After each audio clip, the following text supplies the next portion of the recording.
नमस्कार।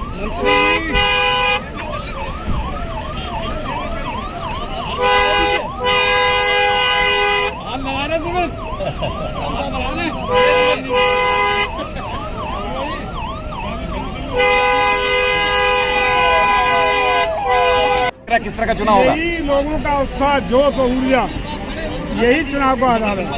पूरे लोकसभा का प्रतिनिधित्व दिखाई पड़ रहा है कि जो जोश कार्यकर्ता में है, यही मैनपुरी का परिवर्तन लाएगा, यही कमल खिलाएगा, यही भगवा लहराएगा। इस बार परिवर्तन सुनिश्चित है। मैनपुरी समाजवादियों का गढ़ कहा जाता है, इस बार गढ़ ध्वस्त होगा, भगवा लहराएगा, इस बार कमल खिलेगा। अगर पुराना राजनीतिक इतिहास देखा जाए तो मैनपुर डिम्पल यादव जब भी दूसरा चुनाव लड़ी है हारी, और जब भी आप पहला चुनाव कभी भी लड़ते हैं तो रिकॉर्ड मतों से जीत होती है।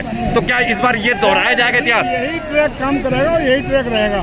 कभी भी डिम्पल जी दूसरा चुनाव नहीं जीती है, इस बार भी यही होगा। डिम्पल यादव ने कहा भारत महिलाओं को सुरक्षित नहीं है, क्या कहेंगे? देखिए, मैं समझता हूँ कि डिम्पल जी को थोड़ा सा याद कर लेना चाहिए, अपने पतिदेव के कार्यकाल का याद आ जाना चाहिए। 12 से 17 में, जहाँ 12 से 17 के बीच में गुंडई, अराजकता, महिला उत्पीड़न, जमीनों पे कब्जे, चौथ वसूली, फिरौती, छिनैती जो पिटा वही जेल गया। ये दंश 12 से 17 तक सबसे ज़्यादा अगर किसी ने झेला है तो मैनपुरी है। तो ये मैनपुरी की जनता इस बार जवाब देगी। और मैं समझता हूँ कि घोषणा पत्र की बजाय अखिलेश जी को एक पत्र जारी करना चाहिए था। अपना हमने जो गलतियां 12-17 बीच की हैं उनकी पुनरावृत्ति नहीं होने देंगे। अगर सत्ता उत्तर प्रदेश की देती है तो अच्छा रहता। राहुल गांधी कह रहे हैं कि किसानों को MSP मिलना चाहिए और युवाओं को रोजगार, महिलाओं को बेरोजगारी से दूर करना चाहिए, लेकिन भारतीय जनता पार्टी इस पर बिल्कुल ध्यान नहीं दे रही है। आज पूरे देश में आदरणीय मोदी जी की गारंटी पर गारंटी की मानते हुए विश्वास है, योगी जी के कामों पर विश्वास है।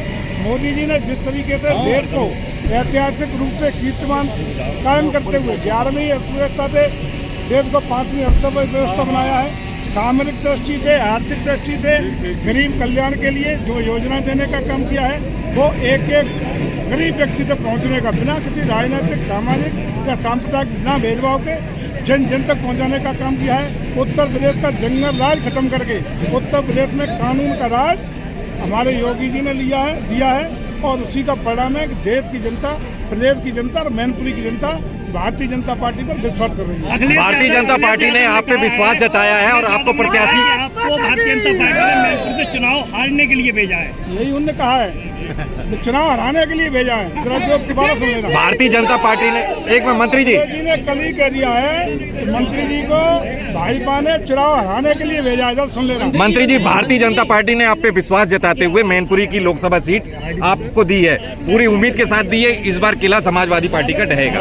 आपका सीधा टक्कर इस बार समाजवादी प्रत्याशी डिम्पल यादव से है। प्रत्याशी के तौर पे डिम्पल यादव को आप किस तरह की प्रतिद्वंदी मानते हैं और आप किस तरह की रणनीति के तहत? हम भारतीय जनता पार्टी के शीर्ष नेतृत्व के आभारी हैं, कृतज्ञ हैं, जिन्होंने मैनपुरी जैसी समाजवादी पार्टी की मजबूत सीट को, उस किले को ध्वस्त करने का, जिस किले को समाजवादी पार्टी अपना किला बता दी है, उसको ध्वस्त करने का जिम्मा